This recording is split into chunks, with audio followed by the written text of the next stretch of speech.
All right. Welcome, everybody. Welcome to Tauzy Presents Tricks of the Trade, featuring my guest, GM Neil Hebert. Neil, what's up, buddy? Not too much. Just reading a bunch of Draw Steel, and I actually got to play in a game this weekend instead of GMing something. It was pretty weird. Nice, man. Nice. I have a game. When did I play? I played Friday. Yes. Played Friday night. So it's very rare for me to play. And when I do play, a couple weeks ago, I got dusted. I got disintegrated by an undead beholder. That's awesome. Because the puzzle was like, there was this door that was also a portal all these monsters were coming out of. And the door kept doing this riddle. It kept giving pieces of the riddle. The answer was nothing. Like, that was the answer. Like, whatever the riddle is, whatever, blah, blah, blah. Yeah, and I figured it out. I was like, nothing. The answer is nothing. And so another person in the group was like, do nothing. And I was like, okay, that's how we beat this. Stop fighting these monsters. Just do nothing. And it came to my turn, or it came to Beholder's turn. Beholder disintegrated. And the DM was like, do you want to make a deck save? And I was like, I've listened to my group. I do nothing. Well, he's disintegrating you. You are disintegrated. Yeah. So the DM felt real bad, and I was like, hey, man, don't feel bad. It's okay. It's just a game. Like, it's just a game. Yeah, it's just a game. If you're not playing that character, like you drive a stolen car, what are you doing? Exactly. And he was like, I feel bad. Like, what do I do? And I'm like, hey, man, give me a sub to the game. Give me a sub to my channel. And he gave me 5 gifted subs. I was like, bro, you can kill me anytime you want. Good game. But then I made a Stars Druid, which is now easily my favorite class in the game. Easily my subclass in the game, because there's so much you can do. You know, if you're a rogue, you're like, okay, I gotta find something to hide behind and then shoot this mug in the face and then sneak attack for some crazy damage. When you're a Stars Druid, like, you can heal if you want, or you can concentrate on doing some consistent damage, or you can you can tank. My dude has a high AC, so I can get up there and start dodging. Like, there's a lot of options. That's awesome. Yeah, it's really fun. Neil, tell us a little bit about yourself. So we have this on.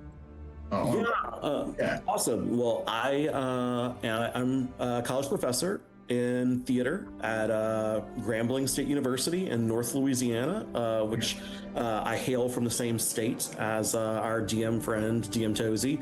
And so I've been playing since 2nd edition, although I didn't really there wasn't anyone older in the rural community where I was to teach me how you really play D&D. So I tried to play 2nd edition, but it wasn't really until college when a good DM was like, let's play 3rd edition, and he really walked me through it, that I got there. But yeah, so I've been playing lots of D&D. Favorite edition was 4th edition. I'm one of those people.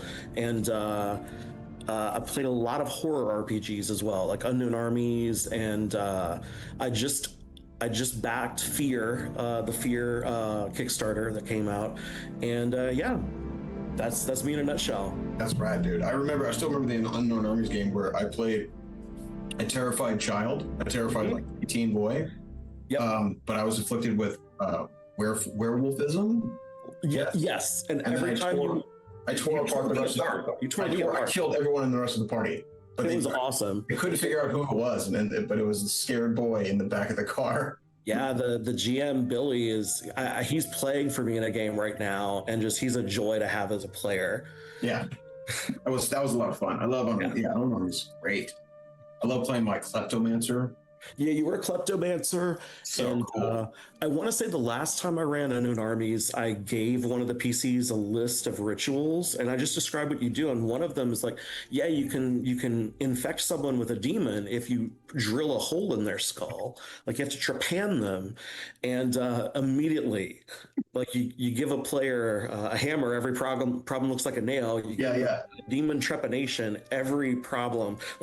Before an hour, they got someone tied to a chair and a power drill going, and they're like, yeah, we're just going to put a demon inside of him. Okay, yeah. Solving problems. Right there. A ritual at this point. Yeah. Oh, that's great. That's so great.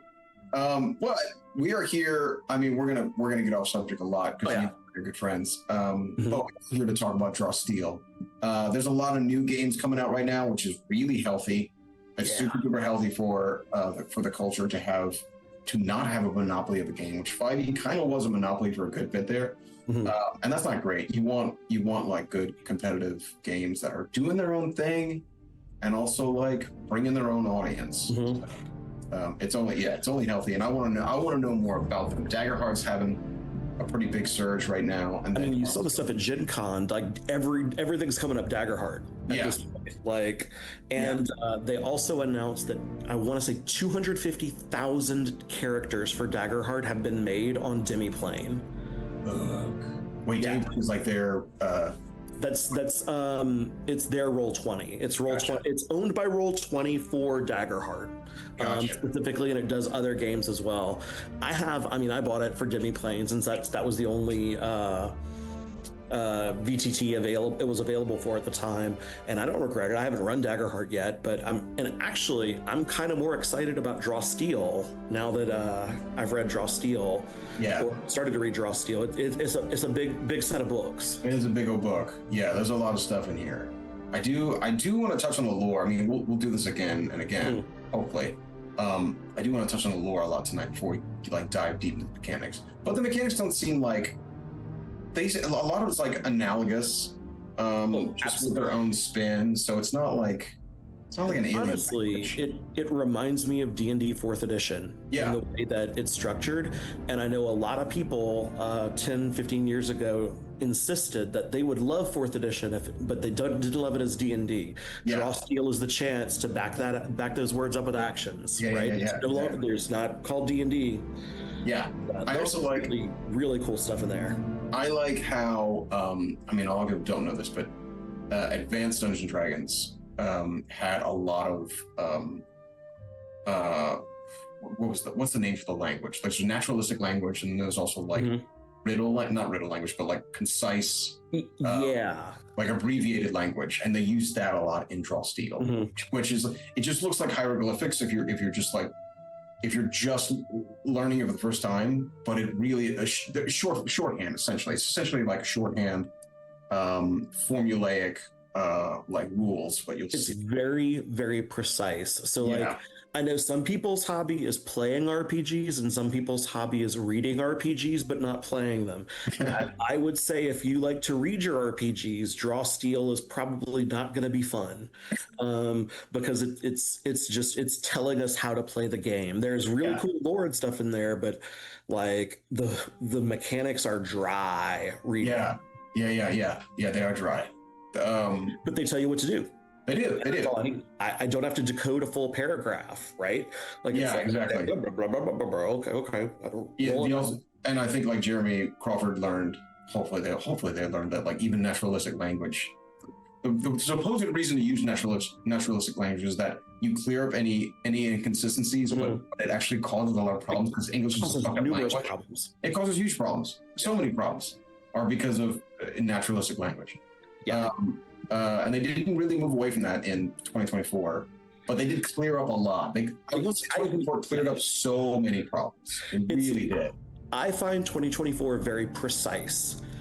In what it's doing, and in the game I played today, one of the other players like, I hate 2024, and I'm like, how? Did it hurt you?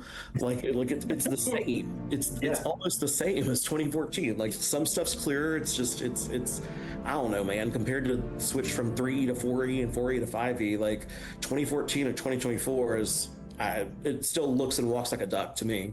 Yeah, no, it really does. And it's like I had a list of I had about a page of homebrew house rules based on the 2014, and I was surprised that I got rid of all of them. Obviously they didn't talk to me, but they solved all my problems. So they really did. They're listening to the community, so they solved a lot. They created a lot more, I think, especially with spells, because BG3 was so successful. They mirrored a lot of BG3 mechanics, and I'm like, guys, that's a video game. You are causing other problems by doing this. But so I have to, and that's causing other problems in the game. So I changed some of those. All right, well, let's go look at some let's look at some draw steel stuff. Cool. Okay, let's see. And I've also got an iPad, so I'm gonna probably get really washed out. Woo. I think you look great, buddy. Okay, Thanks. let's go to ancestries. I think we don't have to like do everything here.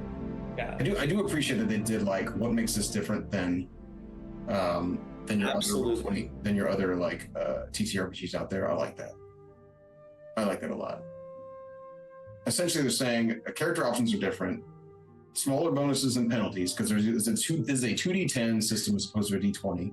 And I love that. Yeah. I love 2d10 instead of 1d20.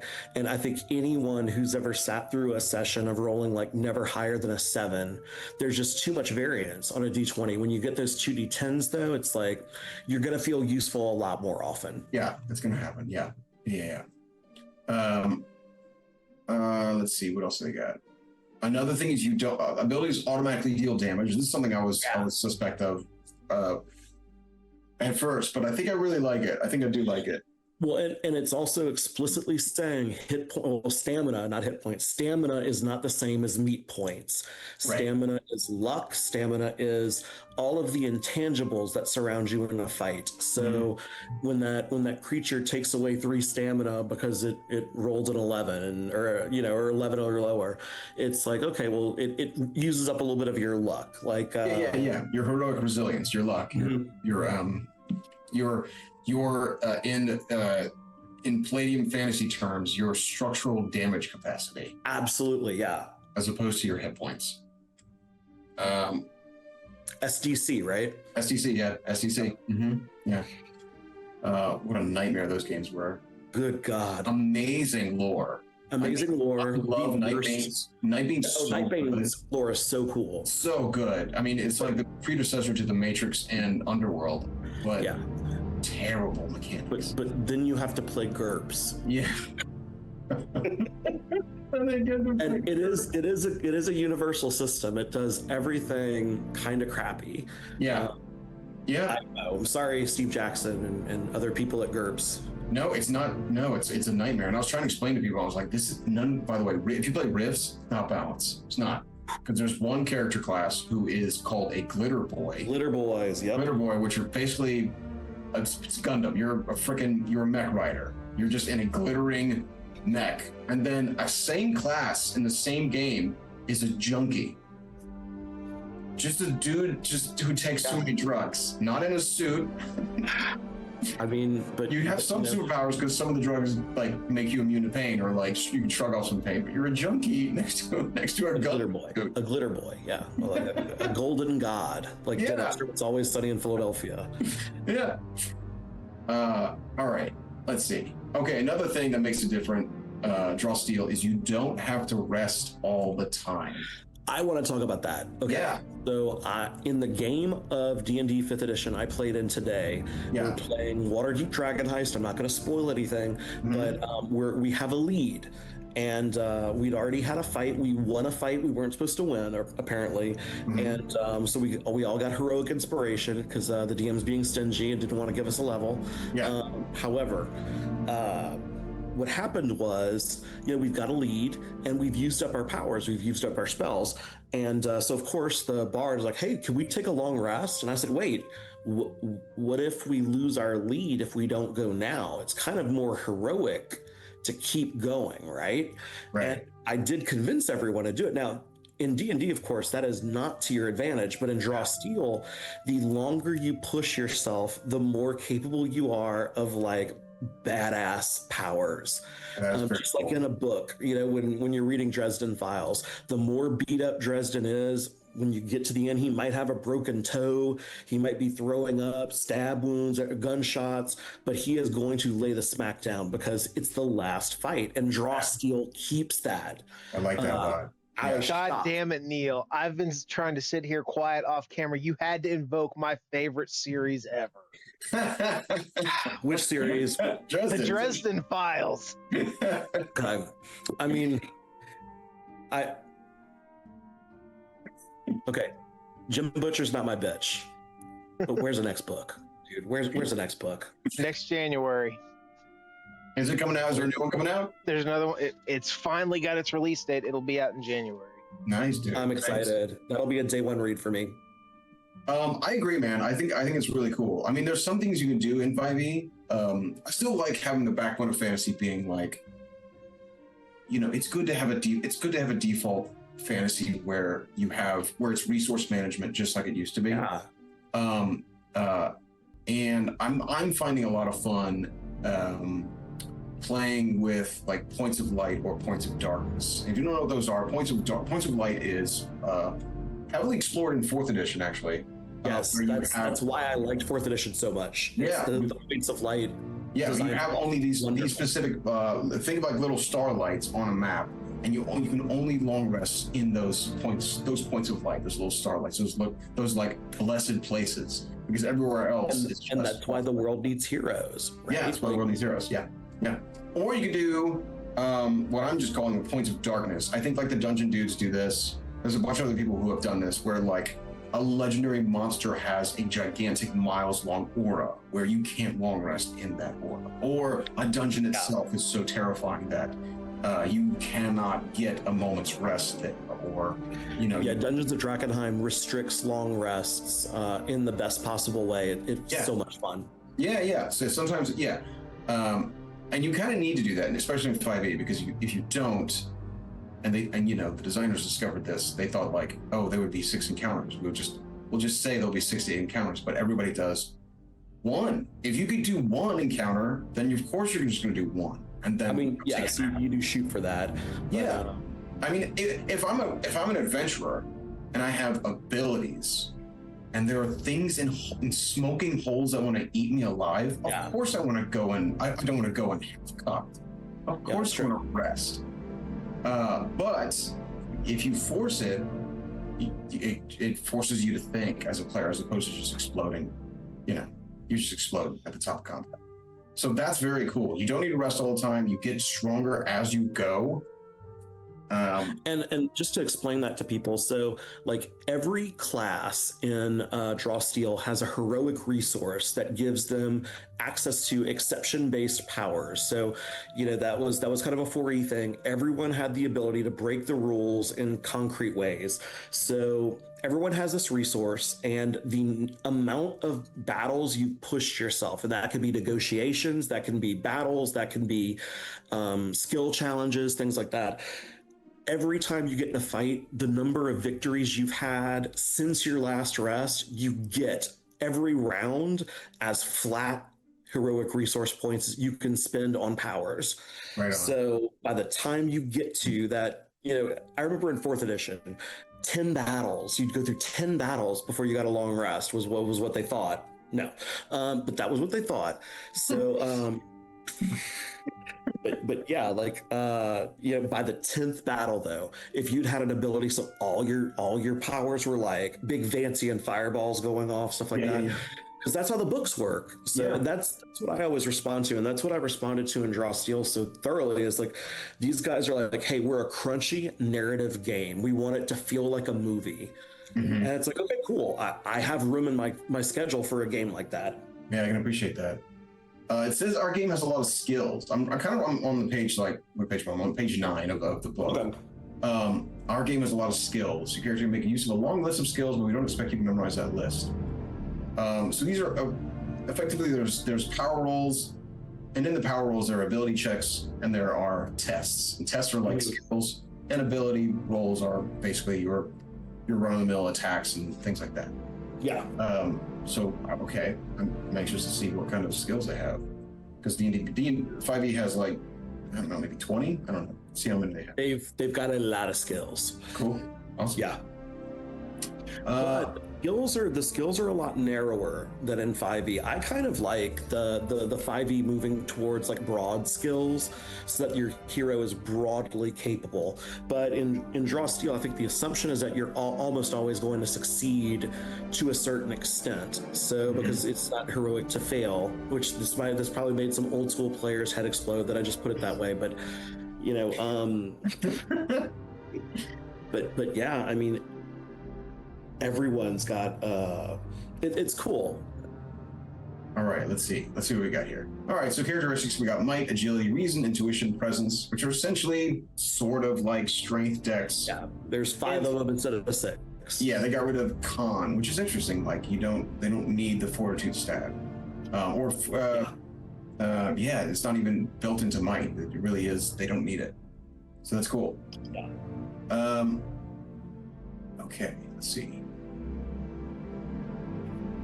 Okay, all right. Yes, we all know that. Yes. Do. So a big thing in this game is edges and banes. Yeah. I'm on page 5. Page 5? Yeah, page 5. Mhm. Edge represents a situational. One second. Edge represents a situational advantage a hero or enemy has when making a power roll. For example, a standing hero who makes his melee strike against a prone creature gains an edge. All right, so an edge is a +2 bonus on the roll. Yeah. But if you have 2 edges, then it isn't reflected as a plus at all. It's you succeeded 1 level higher than you would have ordinarily. Yes, which is interesting. That's like, and I'm sure they've done the math on it, obviously, but like getting rid of the bonus feels weird. But then the bonus is bigger. The bonus is more substantial. Yeah. It's like giving a +2 to someone and then foregoing a +2 and just saying you have advantage. Yeah. There are pluses and minuses of that, but I'm sure that just taking it, I'm sure giving you at least tier 2 is probably better. It's tier 2 is an unqualified success, if I'm not mistaken. It's like there might be a but the but it doesn't affect whether you succeeded. Gotcha. It's you succeeded and possibly something else. Gotcha. And then the tier 3 is just like crazy success. Yeah, tier 3 is like, yeah. And then Bane is a -2 penalty or double Bane, basically the opposite. Cool. Yeah. All right. Hero tokens. You get hero tokens, basically like heroic inspiration, sort of. But you get hero tokens by making big risks in the game. Yeah. Okay. So it just struck me as it's heroic inspiration. Yeah. With, Yeah. That's cool. I like that. But I mean, like if you're in a fun game, odds are you're getting heroic inspiration pretty much every time you do something cinematic and really awesome. Or at least I'd hope your DM's giving you that. If not, Well, it's interesting that you said your DM gave you heroic inspiration for like doing something. He was like, he didn't want to give a level, he gave him heroic inspiration. Because I do that. I do that because I got tired of awarding heroic inspiration for role playing because I'm like, that is its own reward. You should be role playing. And I feel like I'm giving out doggy treats for you waxing poetic, and I don't need that. I just I don't want that to be in the back of my head. So what instead I use milestones, and then I use basically half milestones instead of doing half milestone. I just do inspiration. Like if it's a somewhat challenging random encounter, usually that's an inspiration for everybody. Yeah.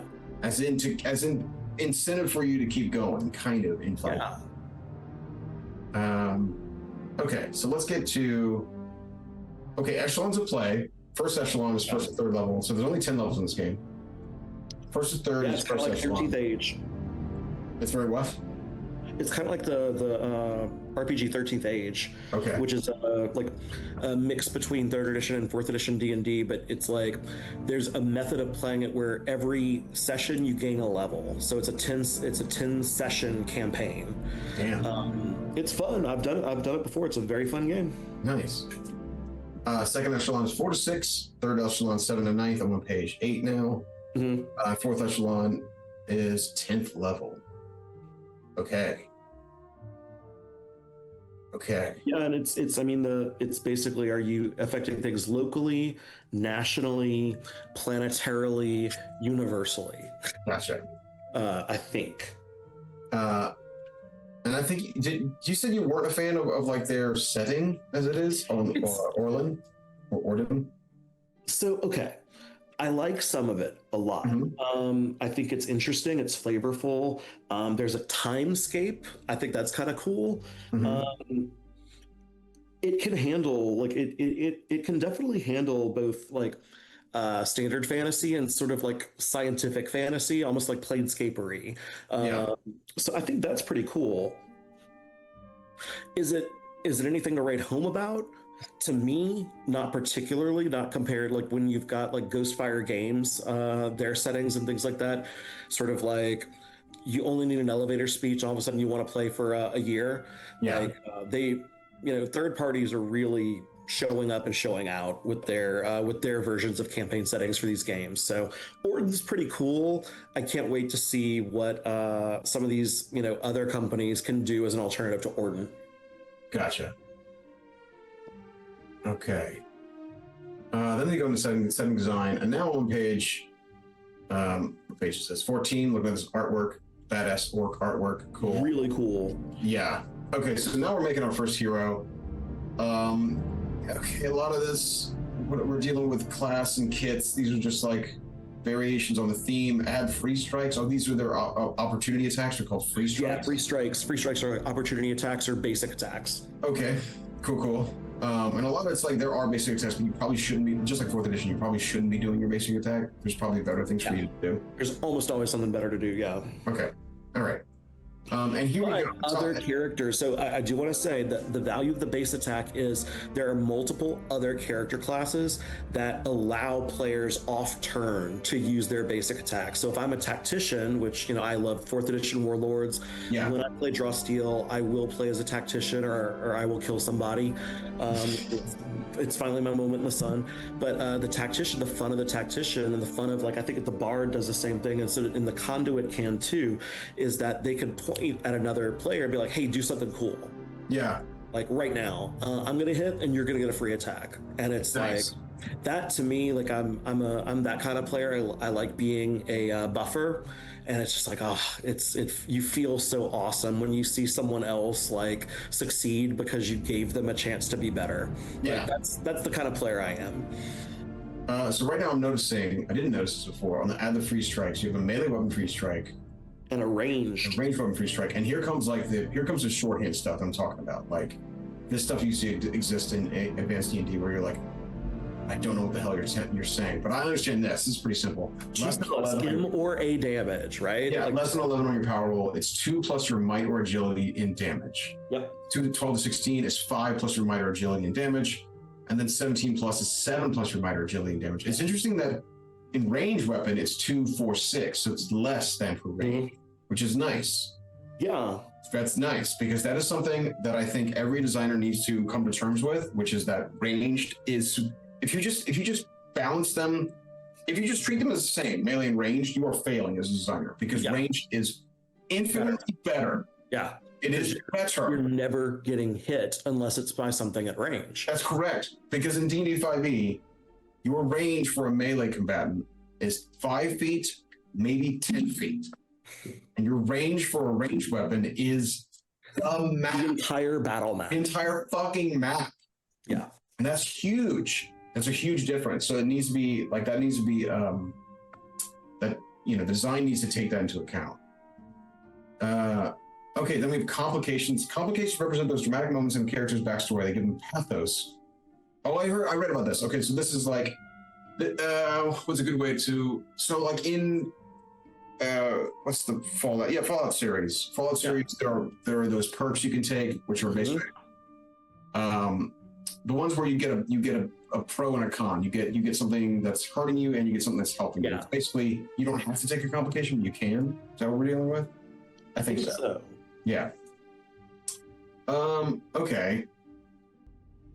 Make connections. Each complication. Yeah. Each complication grants a benefit and a drawback that make a character more three-dimensional, but they aren't necessary for making a great hero. Like, cool. Like, little me that I could play this game. Would I have fun reading it? No, but I would know how to play this game. It's why I think, like, even in 5th edition, like the DM guides we're blessed with now compared to what we used to have, you don't have to have someone teach you how to play or what a session should look like. The books tell you. And Draw Steel's great about giving you advice on how to play Draw Steel. Yeah, my only issue with the complication, here's my only issue with this, is that if you take Fallout, for example, Fallout has a one of the perks, or maybe it's called a trait. I don't remember their name, but one of them is 4 eyes, where you have extra perception if you wear glasses. You Yeah. can see more because obviously you have blurred vision. You can see more if you have glasses. Mhm. The drawback is if you don't have glasses, you have a -1 of perception because you can't see anything. But glasses are pretty readily available in the game. And So there's it's no not a- penalty for not using them. Yeah, so you just fucking you get your glasses and you put them on. You're done. You don't have to deal with the drawback. So hopefully there won't be. And there was something like that in 5e too. There was a in one of the new books. There was one that was like someone brought this one up to me and made me so angry. It was like what is it? Oh, you can cast. You have an ability. You can cast polymorph once per day, but you're vulnerable to silver. Well, it's not like, anyone just walks around with silver weapons. Yeah. Well, I bet you're also, steel will still kill you. There's no reason anyone would assume like, oh, silver is always better. Like, no, there are more things that can be injured by steel. It's such a non-factor. it's a non-factor. Yeah, it's like saying you're just stronger. You just get a +1 strength, Yeah. but you're allergic to cotton candy. Like, well, then don't. Yeah, you just as long as you don't eat it, you're fine. Just stay away from cotton candy then. And then as a dungeon master, I'm like, well, You're yes, obligated to put in like cotton. lakes of cotton candy. Yeah, I had to put cotton just falling from the sky sometimes. You're not playing in Faerun, you're playing in Candyland at that point. And then they go into make connections. Oh, actually, there was something I wanted to talk about. I want to go up to because I read something here when talking about. Mike, I need you to make a homebrew campaign in Candyland now. You want a Candyland homebrew, bro? I mean, Yeah. Listen. You could sell a setting book too. No, there's a whole Dimension 20 about that shit, man. They already did it. They already did Candyland. And they did that. They went really dark with it. Like, because it's the only way to go. You have to go dark. Everyone's named, Bubblegum Bart. Like, you have to do dark shit. Otherwise. What's the point? Yeah, what is the point? Yeah. I don't remember where it is. Hold on a second. Damn it. Yeah, when you're ready to talk about make connections, I have a lot of good things to say about it too. Let's go. Yeah, okay, let's do that right now. 1 second. So, What page are we on? we're on page numbered 17. Gotcha. Okay. And some of them ask the director if all heroes start the campaign knowing each other. If they do, and they should, because it's always Yes. talk to the other players and build some connections between your characters. Then they give you 1, 2, 3, 4, 5, 6. They give you 8 prompts that you can steal of different types of relationships or questions you can ask the other players. Another hero creates food, music, clothing, trinkets, or something else that you enjoy. Who is that hero and what do they make? Like, what a great way to just immediately set up, okay, well, I have a bond here with this person. Yeah. I tell my players, like, you have flaws, traits, and bonds in your 5e character. Make your bond someone else in the party. Always. Yeah, make it someone else in the party. If there are any players listening, like, your backstory is like a love letter to a GM. If you put effort into it, and not effort as like writing 20 pages in character of your character's thoughts, no one cares about that. Yeah. But I'm talking like people you care about, names of people, names of old enemies, like all of that, it can immediately steal and make a memorable campaign from. Yep. I asked a lot of questions that you'd like to ask, and they hit it as in a different, which is like, what made you give up who you were? Right. And what I've been saying is like, what makes you want to bleed with these people around you? Why do you bleed with them? Why do you do this really messed up thing that no one else wants to do? No one else wants to be an adventurer. No one wants to go and stab rats that are bigger than you. Yeah, no one wants to do that. Normal people don't like that. Yeah, they're really terrified of that. So why do you explicitly choose this person to do that with? And I think I talked about it on your Discord forums, and I know I talked about it on my Discord forums as well. D&D designer and D&D alike designer Gareth Hanrahan just finished a 3-book epic fantasy series. The Sword Defiant is the first one, and it's basically your adventuring heroes of D&D kill the Dark Lord, then they set up a ruling council to rule over Mordor, and wackiness ensues. And everything kind of goes from there. But it was it was very familiar because it was exactly this sort of thing. Like all of these heroes, like it's all about the main character is a 50-year-old former adventurer who is fixated on the fact that these are the people I would bleed for. And Yeah. when he's not bleeding for them, he doesn't feel like he's alive, right? Yeah. Like, that's the kind of stuff that makes heroes indelible. Yeah, I absolutely. love that it's baked into this. So what I started doing, and I had a couple of my groups do it now, is do what do you call this, bubble graphs. Mm-hmm. Literally just write your name down, circle it, and draw a line to another character. Mm-hmm. So like, I'm this person's butler. This person saved me in a fire. Draw a line to them. I'm this person's sister, brother, mother. Like, make literal connections. And for players, like if you've never tried doing that before, it's really fun. It is a best practice. I remember Mike and I used to both play for this GM, John Wright. He passed away during COVID. He was basically my older brother. Like, loved him with all my heart. And anyway, we played in the final game we got to play for John when he was moving to be a professor in Wisconsin.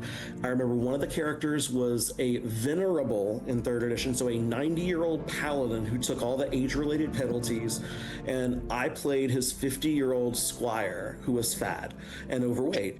And just like that moment, though, we had such a strong connection because we were like Don Quixote and Sancho Panza was what we wanted. But when you create that relationship, it makes the role playing so much easier. And it's like the DM knows what they're like. At that point, you're gonna get rewarded both by having more fun, but also like, it's easy to role play. It really is, like that to focus on. I had during my my first campaign of Sirocco, my adventurers who I play with all the time. Mm-hmm. They decided to make. One of the players decided to make a venerable old woman wizard. Mm-hmm. Basically, like, this was her last adventure. Like, this was hospice. This was hospice adventure. This is hospice for her. Yeah, and it didn't matter if the monsters killed her. She wasn't long for the world anymore. No, but then of course, because she's a wizard, like, she exponentially just scales better than everybody. Like, at the end, she's casting Steel Wind Strike, which, if you don't know that spell, it's basically like, it's anime-tastic. And for her, for an old woman to just suddenly teleport everywhere and stab her energy with a force blade, it's wild. Awesome. Well, the whole time they're like, okay, come on, Grandma. Yeah. Let's do this, Grandma. Yeah, it's awesome. So I like, let's go with these questions. They're saying, when you're fighting a monster at one of the party members saved your life. What were you battling and who saved you? Two great questions to ask. And who looks after everyone's health and well-being and makes sure that all characters get along? If it's not you, how do you view this other hero? Love it. So you can answer no, and you can still get a useful bond out of it. Yeah. Who is the grumpiest member of the party? If it isn't you, how do you react to the hero's sour nature? If it is you, how do you react to other characters teasing you or trying to cheer you up? Yeah. And the next one's kind of powerful. What's one thing your fellow heroes know about you that other people do not? Like, what is it that sets you apart from the hoi polloi, the common folk? Yeah, and that's what's interesting about that is that, and it's what kind of turned me off from Rhyme the Frost Maiden. Mm-hmm. A lot of Rhyme with Frost Maiden is like about the individual, about secrets you have from everyone else. Yeah, that didn't strike me as fun. And this one is a secret, but it's one that everyone has. Everyone knows about you, so that can be explored that way. And like, stronger. I don't know, all of these present interesting things to test during play. Like, there's nothing like playing a role-playing game and you find out, are the things I said I believe what my character actually believes? Like, what happened in the end? Yeah. What's your favorite way to bond with your fellow heroes? You've known one of the other heroes in your party longer than the rest. Who is it, and how did you meet? Yeah, that doesn't have to mean. Yeah, doesn't have to mean like you all. I love these. These are great. It doesn't mean you all have to know everybody, but pick somebody. Pick a buddy. Pick a buddy. Just be friends with somebody. Be friends with somebody, for God's sakes. Thankfully, I don't hear these kind of stories anymore, but I remember 20 years ago, one of my players in a campaign was like, yeah, I tried playing D&D, but the other guy that was a player, he was an elf, and he decided his elf wouldn't go on any adventures, so he just hid from me, and he had a better stealth than me, so I just searched for him, and then we never did anything. It's like, dude, like, we're living in a much better hobby. Yeah, it's much better. It's much more time now. Now, a lot less Schadenfreude. Or I should say, Schadenfreude isn't the reason we do this, as it used to be. Yeah, and you know what? Like, I kind of have this in my house rules, but I say like we're here to play D&D 5e. Yeah. I want an adventuring party. That's it. We're here to play D&D 5e. Really all you need. I want an adventuring party. So if you hate D&D and you'd rather play something else, go play something else. If you don't want to adventure, play a different game. Play a different game. Create a new character. Play. Yeah, or if you created a character and they're like, oh, I'm just a homebody, I just want to work on the farm. Great, work on the farm. Do that. Create another character who doesn't want to work. Who doesn't want to work on the farm? Yeah. And then the last one is, if you don't want to be part of a group, create another character. Go play something else. Go play a solo game. Go play the last 40 years of JRPGs. Yeah, go read Ironsworn. I want to say it's a solo tabletop RPG you could play. That's rad. Yeah. Go do that. There's options, but don't waste the time of the people who actually want to play. Yeah. Okay, Mike. When I do session 0 now, I'm always like, all right, tell me why you're an adventurer. Yeah. What up, Trey? What if my character wants to be a farmer and is adventuring to get money to buy a farm? Well, that's great. You're still making the choice to adventure. Yeah, you want something and you're trying to achieve it. Yeah. You're still doing that. I think the least interesting part of the hero's journey, the circle of the hero's journey, is when the hero rejects that part. I'm like, rejects the call to adventure. Yeah, I'm like, let's go past that. Yeah, let's go right to put that in the past. Yeah, that's great. That's great that Luke is scared of the Force, but let's make him get the Force. Let's move past it. Let's move past it. Yeah. That's great. If you're working, that's awesome. Okay, so this game works by milestone advancement or adjusted XP advancement. Or adjusted XP. Yeah, and the XP stuff is pretty interesting. Okay. You've got there's XP, then there's XP for double speed, and there's XP for half speed. So they've already they let you pick your pace of campaign if you're assigning XP. I like that. I like that a lot. All right, so let's get a little bit into the lore. I know we're coming up on the end here, but I want to get into the lore. All right, so we have a lovely stained glass window on page. Yeah, with the devil 20. entry. Yeah, we got humans, devils, holders, time readers. Is also halflings. It's their halflings. Orc, wood elf. Is that Woad elf. Is it really woad elf? I believe it's woad It's elf. woad elf. Holy crap! Yeah, Okay, woad elf, high elf, dragon knight. Dragon knights are kind of cool. I'm sorry, I just kind of scarily went into the camera. Do it. Dragon knights are really cool. First off, they have wings. Okay, so that's pretty badass. Nice. And they are in the lore.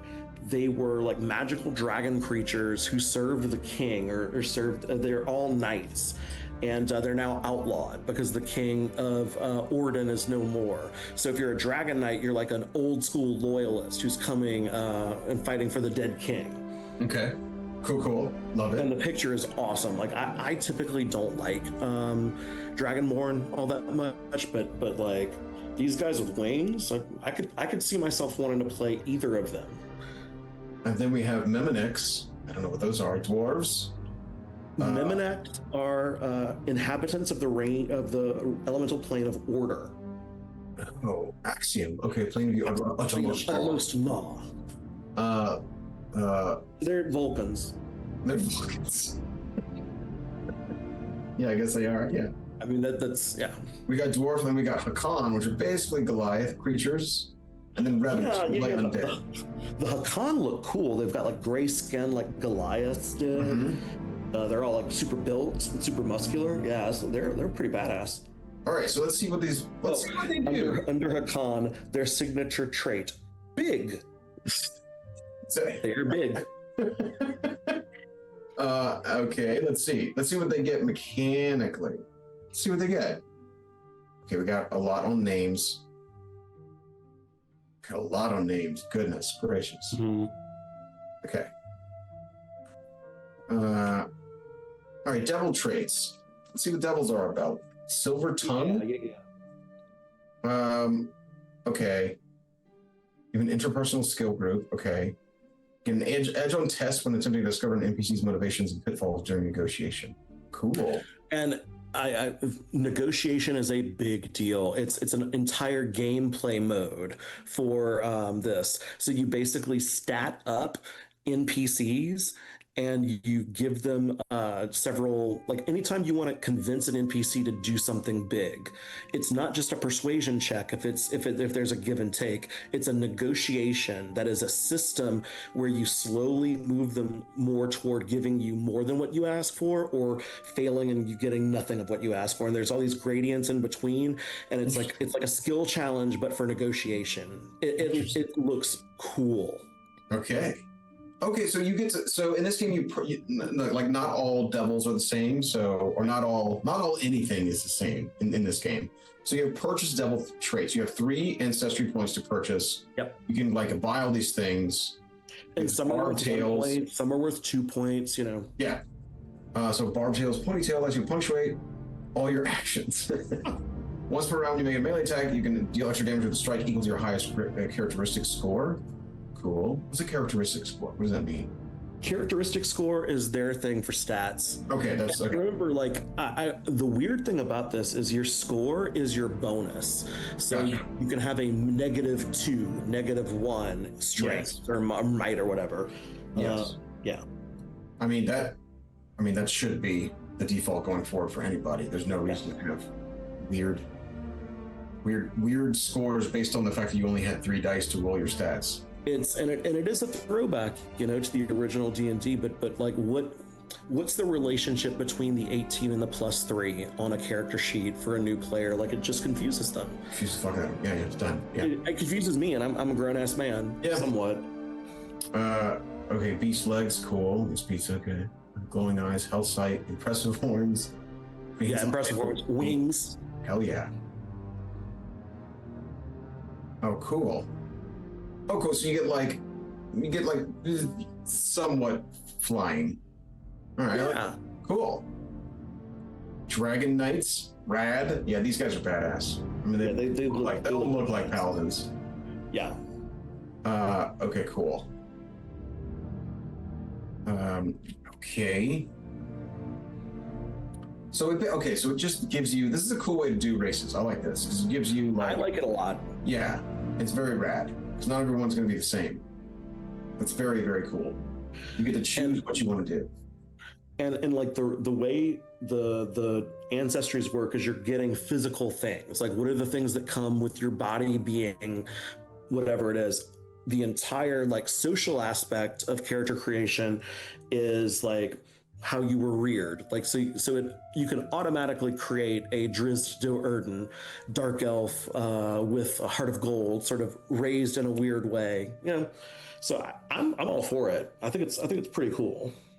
I love, now I'm on the dwarves, I'm on page 30. The artwork for these dwarves They're scary looking. They look terrifying. Yeah, they look like well, the dwarf, the top dwarf looks like I don't know, he looks kind of like a pervert to me, like he's got a secret, and he's gonna show it to you in his little van. But the girl dwarf with this giant like iron quarterstaff, she looks like a utter badass. Yeah, she looks like partially Borg.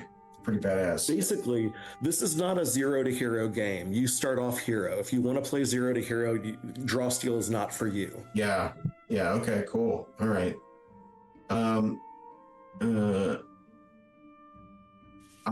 Let's look at dwarf traits, because dwarves are my favorite race in D&D. By far. I always have been, and in 5e they don't. I think they're the best in 5e as well. I think they're incredible. I also think they're really. It's them or humans. I mean, having resistance to poison by itself is really good. Okay, let's see. Runic carving. Runic carving, yeah. What the hell? Magical tattoos. What? Yeah. Protection. You can carve a rune into your skin if you take 10 uninterrupted minutes of work. And their body is innately magical and it activates the rune. Awesome. This is cool. Yeah. I mean, look, these ancestries are memorable. Yeah. Stone Singer. Cool. Mm-hmm. Nice. Awesome. You get stone shape. Oh, You you get basically grounded. stone shape when you sing. Yeah. you Like have to. Oh, it's 1 hour sing. You straight up have to sing to the you stone. have to sing to the stone, but after an hour, it's like, ooh, you know, you can pet it, have your the ghost moment, you know, when you both touch the pot. That's rad. Okay, Woad Elf. Woad elf, Woad. and they have little satyr horns. Hell yeah. Hell yeah. If you have the Draw Steel PDF, read along with us. We're on page 32. Yeah. Looking at the Woad Elves. Okay, so these are not Wood Elves, but they're Woad Elves, which is very Matt Colville. Like, I'm just going to change it a little bit and get it a little bit. Okay, Force Walk, quick and brutal. Whoa. Yeah. Whoa. Dude. Yeah, every time you crit, you get another turn. Well, every time you crit in this game, you get another turn, but you get to move and get another turn. Mm-hmm. Rad. Okay. That's right. Crits work like that. You just get to go again. When you crit on a 19 or 20, which is 15. Well, it has to be a 9 or a 10 or a 10 and a 10, which apparently There's is 3 dice combinations on the 2d10 that can achieve that. yes. I don't know what percent that makes it. I think it's a higher percent than rolling a 20 or a 1. Right. Must be. Has to be. Right. Okay, those are cool. What makes them Wood Elves? Let's see. Masters of the Elf Haunted Forest, called Woads. Okay, so these are Wood Elves. Basically. I mean, these are Wood Elves. High Elves, awesome. And the dude in that picture looks high. It's like, ooh, I'm a bard. Let's see. Glamour. Okay. All right. So High elf glamour. this is some bard shit. When a foot strikes, reverse the magic of glamour to instill fear to their heart. Whenever you take damage from a creature, you can use a triggered action. So a triggered action is like a reaction, kind of. Mm-hmm. Reaction, yeah. Okay. To make that creature frightened of you until the end of their next turn. Okay. That's pretty cool. Okay.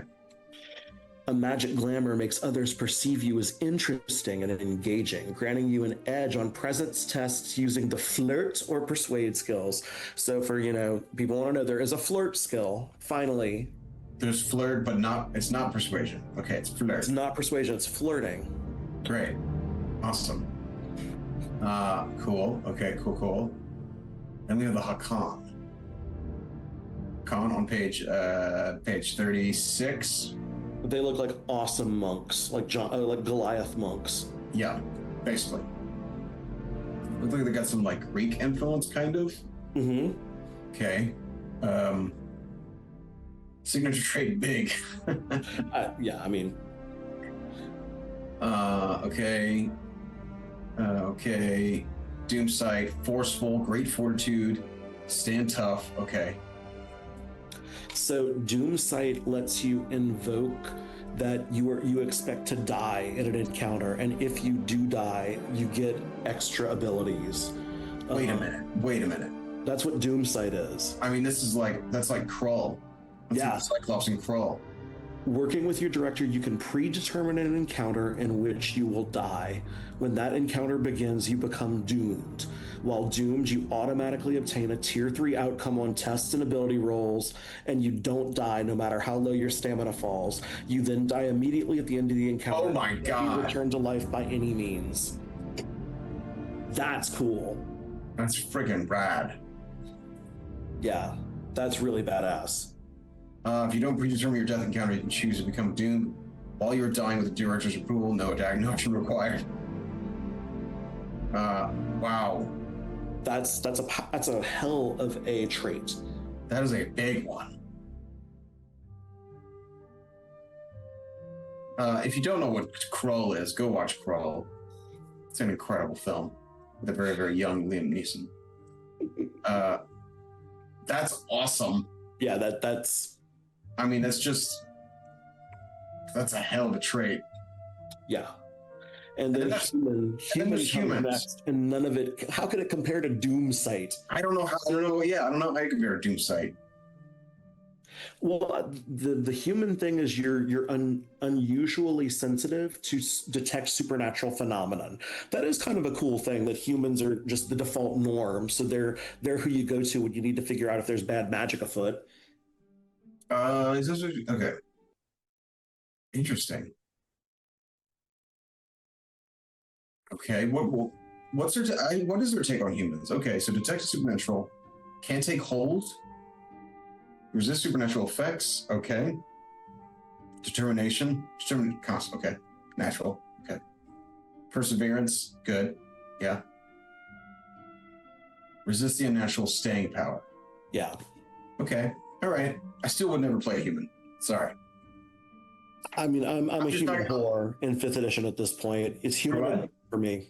Oh, you always play I'm, humans? I'm always playing a human, or I'm always playing a dwarf at this Well, point. I mean, they start with 2 orchard feet. That's tough to beat. It's tough to beat. Yeah, you can't top it. No, it's And tough. one of those feats can be lucky. Yeah. Although tough really is good. Tough is really, really Tough good. is real fucking good. Okay, Memonek. Okay, these guys are this is an admiral. Yeah, they're Vulcans. They're Vulcans. And then if you go down a little bit more, the orcs. There's an orc bard with a harp that looks like an electric guitar. Yes, it does. That's pretty cool. And orcs really do look like Klingons. Yeah, I like want to show you all pictures, but we can't. Yeah, we're not gonna do that right now. Yeah. I mean, they kind of do look like Klingons, and they have kind of it's kind of like a devilish. Yeah, they've got like brow ridges. Yeah, with like spider webbing veins. It honestly looks like the mask in The Black Phone. If you saw that horror movie that Ethan Hawke wears. Speaking of horror movies, it kind of looks like Jeepers Peepers. Yeah. Kind of looks like the monster from Jeepers Peepers. Okay. You gotta look at the picture of the polder. What do we got? That polder sells drugs. I mean, that polder, his daddy is Prince. Yes. No, that worth admission alone, the art for polder is unbelievable. It's like a tiny Kevin Hart.